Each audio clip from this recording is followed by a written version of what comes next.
I'm sure most of you had your fair share of bugs and glitches playing this game, be it floating objects or people, effect explosions, funny physics, vehicles that can pass through the ground, vehicles that despawn, or even the most crazy of them all, the big glitch, that just completely unloads the entire world.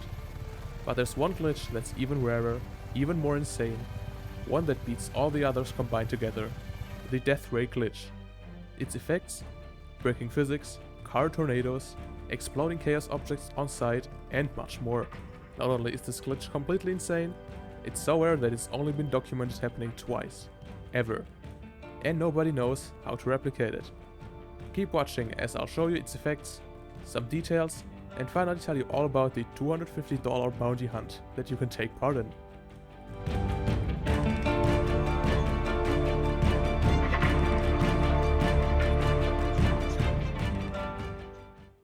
It was a day like every other when Hugo M2 and me played Just Cause 3 multiplayer, when I suddenly saw Hugo get flung into the air. From his point of view, he got pushed away and up and down towards the east of the island after grappling onto another player's vehicle. Eventually, he could move normally again, and this is when it gets crazy. He went to a small outpost and went into ragdoll, when everything randomly started to explode around him, and the entire outpost was leveled within 2 seconds. The game then teleported him far away below the map into the water, and it even took some objects with him. Then it got even crazier. Eventually, he went to another base, and by just pressing the control button, that's also used to stay in ragdoll mode, he could make everything around him explode. Even chaos objects like the big satellite dish that can normally only be destroyed with explosions. But it gets crazier once again. He went to another base, and now yellow rays started showing up in the sky. The physics breaking ability of the glitch also got even crazier. It could now move normally immovable chaos objects, even through walls, like this generator at Vis Electra. The only physics objects not affected at this point were really rugged ones, like the chimneys on the base. You know the drill, eventually it got crazier once more. Now bases started blowing up by even just going near them, and the rays now started to aim at chaos objects.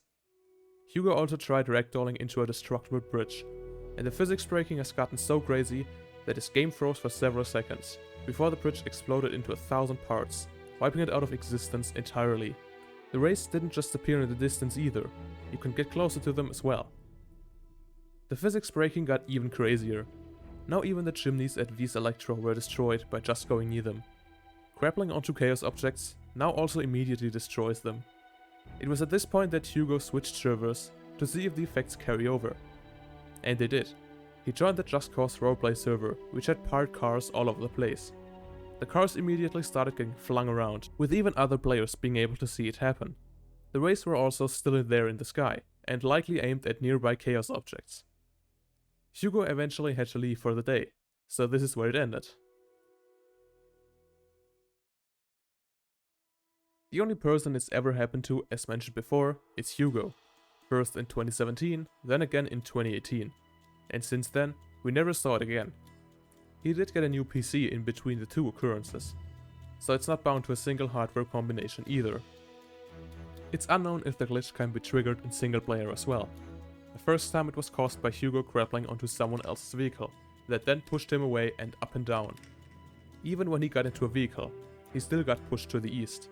A possible reason for this is when a vehicle is in a glitched state. When this happens, you can still use the vehicle just fine. However, when you get out, it just completely freezes in place. If you try to grapple to that vehicle and get close, it will push you away infinitely, but it's not guaranteed which direction it pushes you in. Though this normally doesn't affect you anymore when you stop grappling, let alone get into a vehicle. This also only happens when the vehicle was in motion before you got out. If you make the vehicle stop before getting out, it's fine. From another player's perspective, the vehicle will just seem laggy. They are also completely indestructible and only vulnerable to the Thunderbolt weapon. They occur very rarely normally, but you can greatly increase the likeliness of one appearing by repeatedly spawning vehicles and spamming the E button to leave the vehicle as soon as it spawns. Do this until one freezes as you get out, or you get teleported somewhere next to a glitched vehicle. It also seems like glitched vehicles can have very special properties. One single time I had a glitched car that randomly turned into a plane when I entered it. I tried entering the plane, but it kicked me out. The second time I tried getting in, it disappeared, though at the same time it appeared for Hugo. Once he tried to get in, it disappeared completely.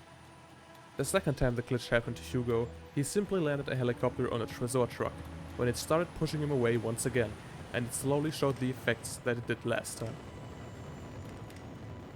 There's also two types of destruction once the glitch develops its physics breaking potential. One when you enter the area, and a stronger one when you go into ragdoll mode. So ragdoll does seem to play a key role. It can also happen that it just gets launched in ragdoll, causing all kinds of funny animation stuff like this. We also did not use any other mods or custom save files at this time. Only a standard installation of the latest Just Cause 3 multiplayer mod version. Not the public beta version either, just the latest one you normally get when downloading it, and the Steam version of Just Cause 3. Both times happened on Terry's friendly free roam server, since that was our primary server back then, though the glitch does carry over to other servers. Just Cause 3 multiplayer is also quite primitive, and servers can't do a whole lot to interact with the base game, so it shouldn't matter what server you play on. And finally, all the images I used in the video can also be viewed in full at the link below, if you want to have a closer look. And this is where you come in. If you have any knowledge in reverse engineering, debugging games, finding bugs and glitches, or whatever else, you're welcome to join the hunt for this glitch. To claim the $250 bounty, you need to find some kind of way to reliably trigger the glitch. It doesn't matter how you do it. Be it with things you can do in Just Cause 3 multiplayer without any modifications on any server, creating your own server to test around on, with the help of mods or even programs that hook into the game, or whatever else you can think of to trigger it. As long as you can recreate the glitch, it does not matter how you achieve it. If you create a regular mod to trigger it, it needs to be made public. And if you use a Just Cause 3 multiplayer server package or a tool that hooks into the game to trigger the glitch, it needs to be made open sourced on GitHub. If the setup is more complicated, you'll of course also need to make a detailed tutorial or showcase of your setup. If you have any kind of question about Just Cause 3 multiplayer or modding the game, you can of course ask us on our Discord server anytime. If there's any significant developments on this, I will be adding it to the video's description and post it on our Discord. And in case someone ever claims this bounty, I will add a "claimed" to the end of the video title.